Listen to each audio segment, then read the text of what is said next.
Welcome to the Defense and Aerospace Report. I'm Vago Muradian here at the United States Institute of Peace for the European Union's annual Common Security and Defense Policy Conference, one of the Alliance's leading conferences to highlight its accomplishments, particularly to an American audience. The EU is partnered with the Center for Strategic and International Studies in this annual endeavor, and we're honored to be talking to Major General Craige, who is the Director of Strategy, Engagement and Programs at US Africa Command. In from Stuttgart, sir. Real pleasure to be talking to you. Hey, thank you. It's great to be here, and it's a great opportunity, really, to be able to highlight US Africa Command and the partnerships that we have. As you look across the landscape of themes that we have in US Africa Command and the immense, density of what is the African continent, we start to understand that the themes that General Waldhauser, our commander, espouses is the fact that in many cases what we're doing on this continent runs through the support for diplomacy and for development. So you'll classically hear about the 3Ds, diplomacy, development, and defense. And I think you'll see General Waldhauser as one of the first to highlight the fact that defense needs to be supporting those diplomacy and defense efforts. We do that in many different ways, but primarily by, with, and through activities, right. and ensuring pressure on the networks for sure. But this seminar that we're here with the European Union really gets to that key line of effort of enabling our partner networks and then obviously building partner capability from there.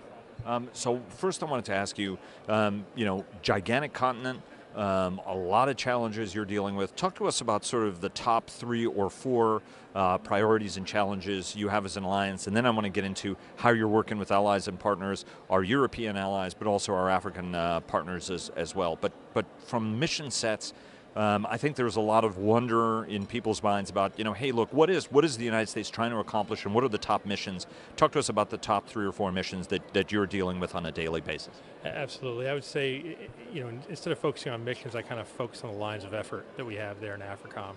And those lines of efforts primarily come down to, again, building those partner networks, building the partner capability that's out there. And then I would really kind of go to setting the theater and that posture. To your point about the great tyranny of distances out there, how do you put and place the right assets in the right location to maximize the efficiency and the partnership that we have to have both with those external folks such as the European Union and our European partners, as well as those partners on the continent.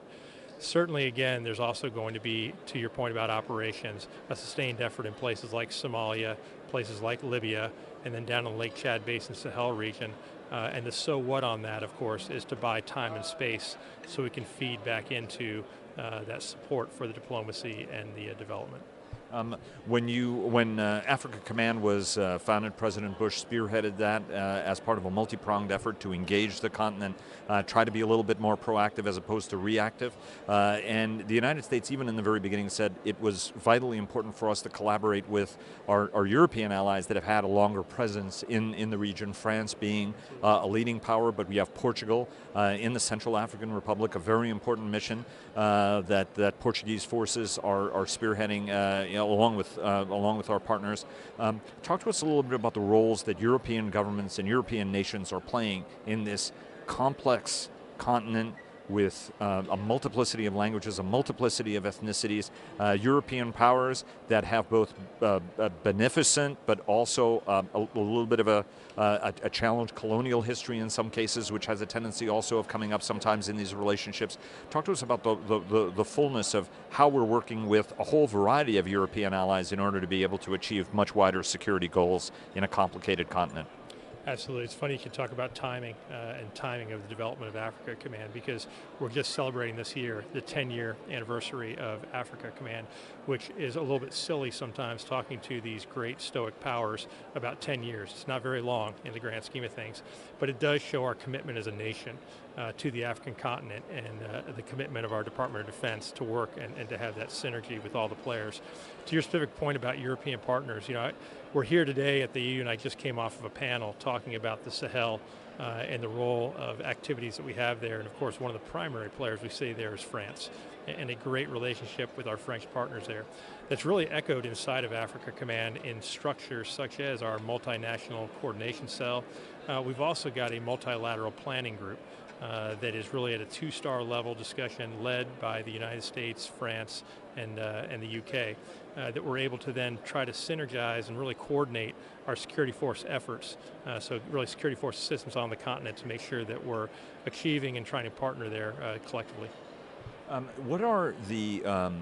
What do the different allies bring, whether it's through cultural heritage or otherwise, that's particularly important, whether it's for area understanding or linguistics or just downright operational expertise?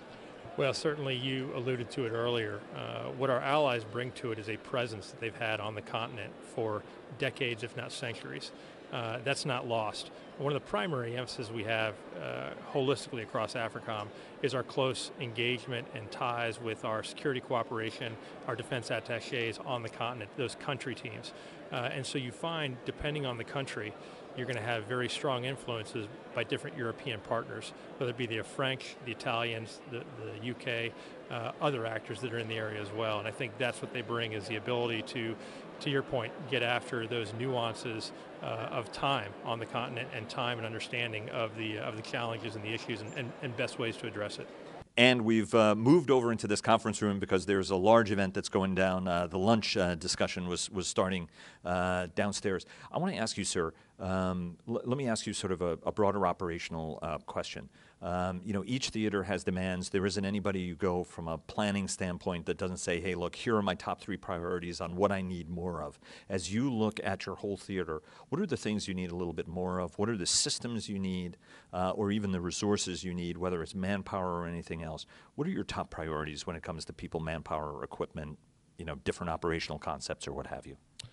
Well, you know, without getting into the tactical details of what we need, I think what happens on the African continent and what we really see is the ability to understand the time, distance continuum that is Africa, and to understand that informs what resources we need to have for the continent, and a constant challenge, especially for our J2, J3, J4, basically those ops intel as drivers of operations out there.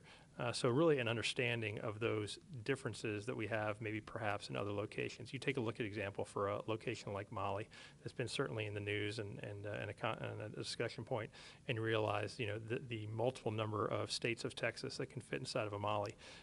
Or better said yet, the multiple numbers of Iraq and Afghanistan that can fit inside of these continents or inside of these nations.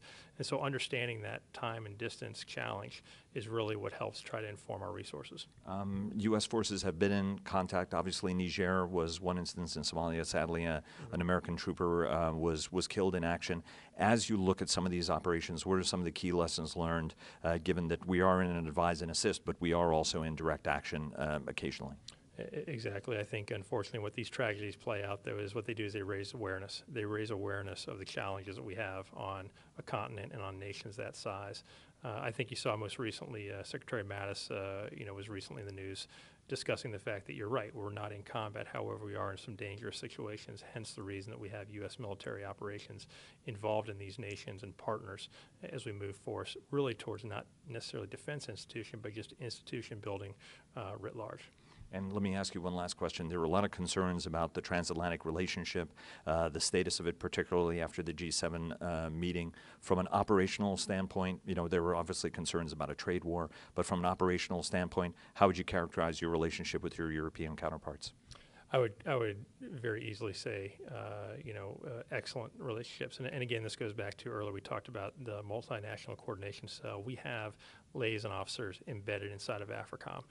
And that doesn't go away because we have, you know, things being discussed in the news or at the higher levels on grand strategy or grand politics levels. But at that partnership, you know, it's essential because we talk about, you know, the interests we have, again, in the environment where what happens in Africa affects Europe, what happens in Europe affects Africa. That is well known. We have very shared common interests down there for the benefit of trying to raise and get this stability. And so I think that cuts across a lot of the maybe nuances of politics that are out there right now. Sir, thanks very much. We really appreciate it. Thanks for all the time, and best of luck on the mission, and hopefully we can visit with you guys and see a little bit more operationally what you guys are doing. Fantastic. Thanks for the opportunity.